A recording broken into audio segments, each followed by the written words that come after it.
আসসালামু আলাইকুম। আজ আমি আপনাদেরকে যে কোনো বন্ধ কাটার একটা মন্ত্র দিব। বন্ধ কাটা বলতে কি, সেটা আপনার বিয়ে বন্ধ হতে পারে, চাকরি যদি কেউ বন্ধ করে রাখে দেয়, বা আপনার আয় রোজগার বন্ধ হতে পারে, আপনার রাশি বন্ধ করে দিতে পারে, শরীর বন্ধ করে দিতে পারে, বাড়ি বন্ধ থাকতে পারে।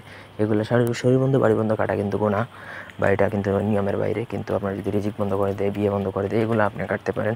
বাড়ি বন্ধ, শরীর বন্ধ তখনই কাটতে পারেন যদি আপনার স্ত্রীকে কেউ ভাগিয়ে নিয়ে চলে যায়, বা আপনার ভালোবাসার মানুষ বা আপনার স্বামী বা স্ত্রীকে কেউ যদি শরীর বন্ধ করে রেখে দেয় আপনার থেকে দূরে নিয়ে, তখন চাইলে তার শরীর বন্ধটা কাটতে পারেন জাদুটোনা করার প্রেক্ষিতে।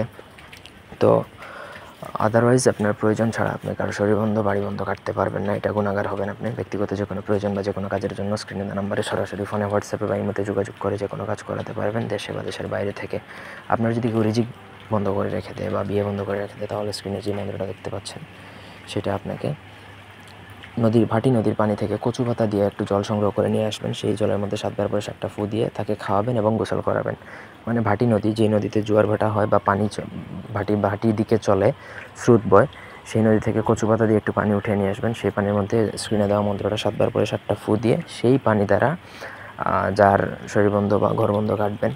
ঘরবন্ধ কাটতে গেলে তার ঘরের মধ্যে সেই পানি ছিটিয়ে দিলে ঘরবন্ধ কেটে যাবে। তার শরীরবন্ধ কাটতে গেলে সে যেখানে গোসল করে বা ট্যাঙ্কি বা পুকুরে, সেই পুকুরে পানি ছেড়ে দিলে সেখানে গোসল করলে তার শরীরবন্ধ কেটে যাবে। বিয়ে বন্ধ কাটতে তাকে সরাসরি খাওয়াবেন, গোসল করাবেন।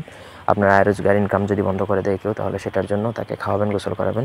যত বড়ই বন্ধ থাকুক না কেন, সেটা কাটবে, একদম 1000% গ্যারান্টি দিচ্ছি। পৃথিবীর কোনো জাদুটোনাই এটা করে আপনি কি করতে পারবেন না। তার বন্ধটা আর থাকবে না, সেটা কাটবেই কাটবে। তো আশা করি বুঝাইতে পারছি। কোনো অংশ বুঝতে অসুবিধা থাকলে আমাদেরকে কমেন্ট করে জানাতে পারেন। এই ছিল আজকের ভিডিও। ধন্যবাদ সবাইকে। আল্লাহ হাফেজ।